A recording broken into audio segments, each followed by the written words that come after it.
I'm Dr. David Houseworth of Ohio ENT and Allergy Physicians. I wanted to take a couple moments just to talk about spring allergies. With the warm weather that we've been having, allergies have really blossomed. And I use that word because that's when allergies bother us. As the weather warms, people are outside more, many people are starting to really suffer from spring allergies. I want to take a couple minutes to talk about things that we can do to help with spring allergy symptoms. With allergies, we always talk about environmental control. It's very easy to say, well, just avoid what you're allergic to. Unfortunately, we all want to go outside and we all want to be around trees and grass and go to the park and take our kids to play, and so we can't avoid those allergies. One of the best things that we can do is have common sense and limit our time when pollen levels are high.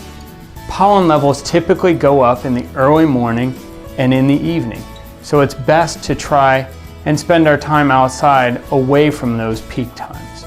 Sometimes people have pets, and even though you may or may not be allergic to your pets, they can actually trigger your spring allergies. Take your pet and give them a bath. Wash that pollen off. Wash all the dirt and the tree pollen and the grass pollen that's out there off so that they're not bringing it into your home. Wash yourself. It seems like a common sense thing, but when you come in from outside, change your clothes or take your clothes off and put them in the washing machine. Take a shower, wash any of the pollen, dust and other things out of your hair before you lay down on your pillow that evening. The last thing you want to do is put a lot of pollen and dust and dirt on your pillow that's going to just further trigger your allergy symptoms. The next thing we talk about is medications. There are lots of good over-the-counter allergy medications. When we have a bad allergy season, as we're having this year, sometimes we need to do a little bit more, and that's where we can help. It's important to identify what you're allergic to. Take the time to have allergy testing and figure out what you're sensitive to, what are the triggers, and then working with your allergist, you can figure out what can be done. Do we need to change your medication? Do we need to adjust what we're doing with the environment?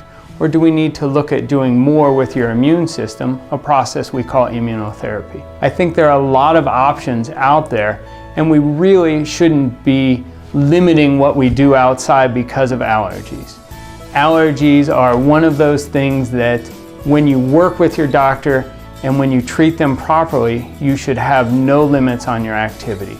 So I think this is a great opportunity to talk again about allergies. They're going to be with us through the spring, the summer, and the fall, and so we can come back and talk more, but please do what you can to help yourself and give us a chance to work with you and see if we can get your allergies better. If you have questions, please contact us here at Ohio ENT and Allergy Physicians.